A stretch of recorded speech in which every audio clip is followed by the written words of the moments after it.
يا صاحبي السجن أما أحدكما فيسقي ربه خمرا وأما الآخر فيصلب فتأكل الطير من رأسه قضي الأمر الذي فيه تستفتيان۔ ترجمہ: اے قید خانے کے دونوں ساتھیوں، تم میں ایک تو اپنے بادشاہ کو شراب پلائے گا، اور جہاں تک دوسرے کا تعلق ہے تو اسے سولی دی جائے گی، پھر پرندے اس کا سر کھا لیں گے۔ اس کام کا فیصلہ ہو چکا ہے جس کے بارے میں تم نے پوچھا تھا۔ یا صاحبی السجن، اے قید خانے کے دونوں ساتھیوں۔ تفسیر صراط الجنان میں ہے، جب حضرت یوسف علیہ السلام اللہ تعالیٰ کی وحدانیت کا اقرار کرنے اور صرف اللہ تعالیٰ کی عبادت کرنے کی دعوت دینے سے فارغ ہوئے تو ان کے خواب کی تعبیر بیان فرمائی۔ چنانچہ فرمایا کہ اے قید خانے کے دونوں ساتھیوں، تم میں ایک یعنی بادشاہ کو شراب پلانے والا تو اپنے عہدے پر بحال کیا جائے گا اور پہلے کی طرح بادشاہ کو شراب پلائے گا، اور 3 خوشے جو خواب میں بیان کیے گئے ہیں اس سے مراد 3 دن ہیں، وہ اتنے ہی دن قید خانے میں رہے گا، پھر بادشاہ اس کو بلا لے گا۔ اور جہاں تک دوسرے یعنی کچن کے انچارج کا تعلق ہے تو اسے سولی دی جائے گی، پھر پرندے اس کا سر کھا لیں گے۔ حضرت عبداللہ ابن مسعود رضی اللہ تعالیٰ عنہ فرماتے ہیں کہ تعبیر سن کر ان دونوں نے حضرت یوسف علیہ السلام سے کہا، خواب تو ہم نے کچھ بھی نہیں دیکھا، ہم تو ہنسی کر رہے تھے۔ حضرت یوسف علیہ السلام نے فرمایا کہ اس کام کا فیصلہ ہو چکا ہے جس کے بارے میں تم نے پوچھا تھا، اور جو میں نے کہہ دیا یہ ضرور واقع ہوگا، تم نے خواب دیکھا ہو یا نہ دیکھا ہو، اب یہ حکم ٹل نہیں سکتا۔ وقال للذي ظن أنه ناج منهما اذكرني عند ربك فأنساه الشيطان ذكر ربه فلبث في السجن بضع سنين۔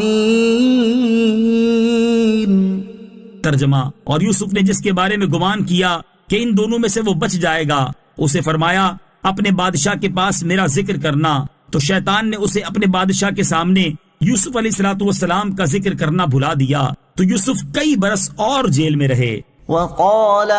اور فرمایا، تفسیر صراط الجنان میں ہے، یعنی حضرت یوسف علیہ السلام نے اپنے علم سے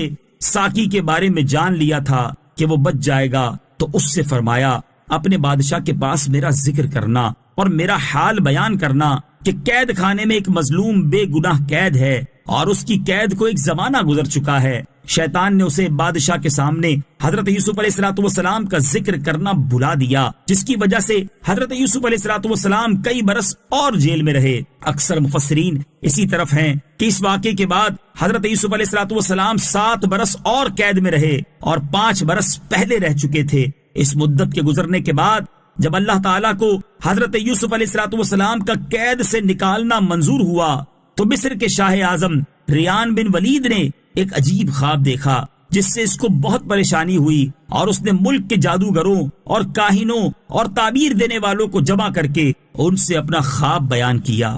وقال الملك إني أرى 7 بقرات سمان يأكلهن 7 عجاف و7 سنبلات خضر وأخر يابسات يا أيها الملأ أفتوني في رؤياي إن كنتم للرؤيا تعبرون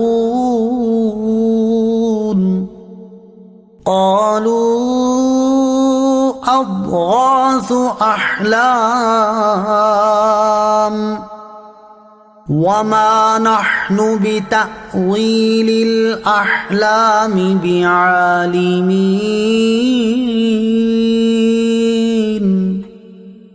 وقال الذي نجا منهما وادكر بعد أمة أنا أنبئكم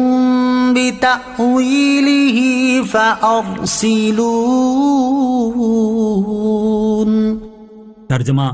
اور بادشاہ نے کہا میں نے خواب میں 7 موٹی گائیں دیکھی جنہیں 7 دبلی پتلی گائیں کھا رہی ہیں،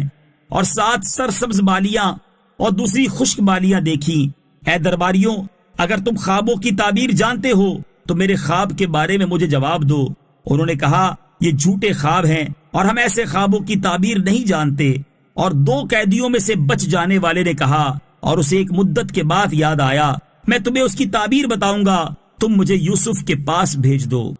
وقال الذي نجا منهما،